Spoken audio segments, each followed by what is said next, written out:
The New York Mets have made a sneaky trade that nobody is talking about right now. And with this trade going down, the Mets have also made a subsequent move for their team going forwards in the form of some pitching as well. There is a whole lot to go over on the Mets right now, as this does have an implication and also will affect guys who have been mentioned in a lot of trade talks recently. Guys, we are not going to waste your time. We are going to jump right into the video as usual, because there is so much to go in on right now, because the Mets, they have been super active over the last week. I mean, acquiring Luis Robert Jr., acquiring Bo Bichette, getting Freddie Peralta in that trade. There has been a bunch of moves the Mets have made, and their team now not only is looking very good, but also is starting to look different. We've seen the Mets make their big moves, and will they make another one?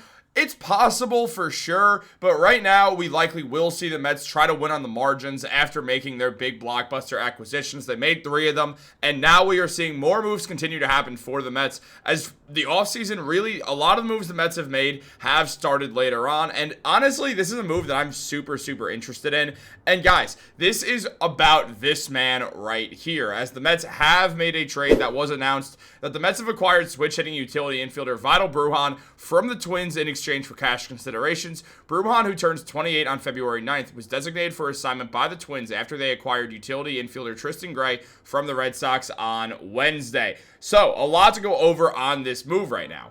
But before we get into all the news today, guys, we're proud to announce this video is brought to you by Kalshi. And if you sign up using the code DIGESTMLB, then you will get $20 when you trade your first 100. Kalshi is the largest prediction market in the United States, and on their platform, you can trade yes, no on real-life events such as sports, elections, news, and pretty much everything. Now, whether you're in California, Texas, New York, or anywhere, Kalshi is live in all 50 states. Now, for sports fans, this is excellent, as you can trade on real game outcomes, playoff chances, player performances, and much more. For instance, as we know, the NFL playoffs are in full swing right now, and with the AFC Championship being on fire between the Broncos and the New England Patriots, I will be trading on the Patriots, and when I trade $10 and when the Patriots do win that game, I will be making $15. But it goes farther than that as well,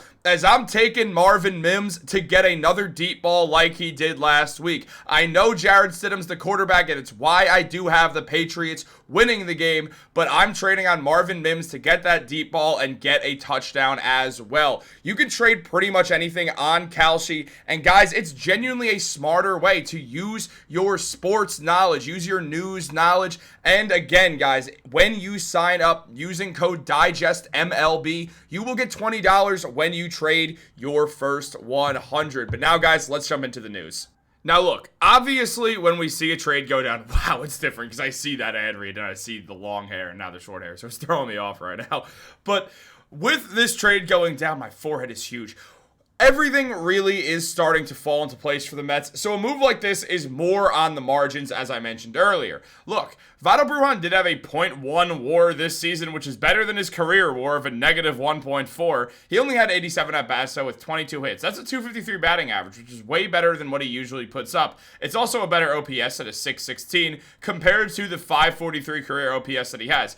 Brujan obviously has not really gotten it going at the major league level at all. His baseball savant numbers across the board are not very good, to say the least, but he is someone who's a versatile infielder. Now, the Mets have around 650 infielders already, so it is an interesting move that's made, and it does make you wonder a lot about what's happening. Now, as MLB.com mentioned, a top prospect in the Rays farm system before making his major league debut for Tampa Bay in 2021, Brujan has not seen his minor league success translate at the big league level. In 5 MLB seasons spent with 5 teams, 3 of them in 2025, the Cubs, the Orioles, and the Braves, he has a career 199, 267, and 276 slash line. He's still 147 bases between Class A and Triple A from 2018 to 21, but he is 16 for 30 on steal attempts in the majors. The Mets have been busy in recent days, signing coveted free agent infielder Bo Bichette and making trades for center fielder Luis Robert Jr.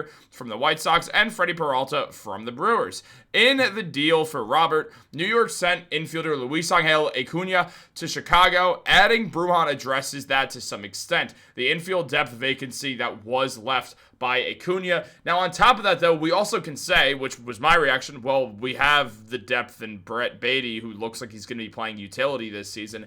But as it's mentioned by MLB.com, the Mets could decide to trade Baty, who might be an attractive trade chip. He's entering his age 26 season with 4 more years of club control. In addition to Baty, the Mets also have Mark Vientos, and they don't have Acuna, so I don't understand why that was written, and running Mauricio on the 40-man roster. Right now, barring a position switch, there aren't enough bats to go around. So, when we look at everything and understand the fact that when we look at the fact that Acuna is gone, this move replaces Acuna for cash considerations. But at the same time, the Mets also brought in a bunch of infielders in free agency, signing Bichette, signing Polanco. That added to that, trading Nimmo for Marcus Semien. They added 3 guys who are viewed as starting infielders. Polanco at first, Semien at second, Bichette at third. So right now, we see their infield. We also see that Brett Baty doesn't have a spot unless he goes to left field, which feels like the obvious choice for right now. Baty can play third, he can play second. There's a good likelihood he can figure left field out pretty quickly on the fly as well. While he plays some utility, definitely will step in at first from time to time as Polanco DHs sometimes, and also will probably step in at third with Semien, who has dealt with some injuries here and there. If he were to go down, I imagine the Mets would move Bichette to second for a little bit and have Baty play third, but Bichette can stay at third and Baty can play second base completely fine. I prefer Baty as a third baseman. I think that's where his fielding is going to get optimized to the best because he's got a good arm and all that. But there is a lot of questions that do have to be answered on a move like this. I mean, look, when we understand that the Twins got Vidal Brujan for just cash considerations,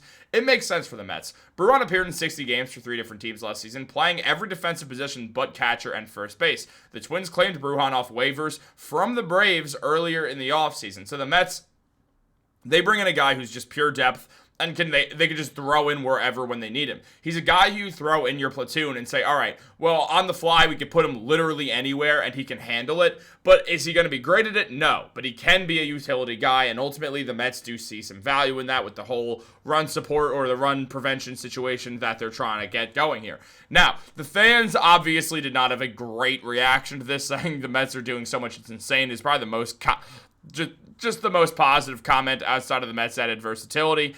And then basically, it's just a whole lot of questions about is Dave Stearns just dumpster diving? What's the fascination with infielders? There's so many guys that he keeps adding who don't have a bat but are known as good infielders in general right now. And 65 guys to replace Nimmo and Alonso, someone mentions. Look, ultimately, yeah, there's a lot of moves that have happened, but for the Mets, I like a lot of these moves for them. Brujan doesn't add anything negative onto the team. Now, obviously, he's not a great player throughout his major league career, and we do see that, we see the Moneyball meme that comes out with that, with Jonah Hill saying, Billy, this is Vidal Brujan. He's only 26 years old and was a top 50 prospect. His only deficit is that he effing blows. We can get him for only $745,000 or $745,800, whatever you want to call it, because apparently I forget how to read big numbers, which is a way to say we're going to wrap this video up, guys, because look, frankly, the big thing about here is, does this indicate a trade is happening for Brett Baty? I really don't think so. Brujan barely played in the majors anyway. I do know the Mets love Brett Baty. We all do. He just had a great season, and yeah, they could sell high if they wanted to,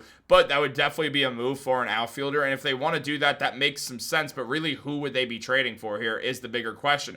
We know they had interest in Brendan Donovan and potentially moving him out to left field, but because of the trades they made, it feels less likely that they're willing to do that. Also, I imagine Baty would not cover the full cost of Donovan anyway, and because Baty's cheap and has a lot of years left on his deal, I would imagine the Mets just try to throw Baty out in left field and do have him play the utility because he is a very talented fielder. But guys, let me know how you feel about all this. Like this video, subscribe, turn on post notifications. Have a great day. I'll catch y'all later.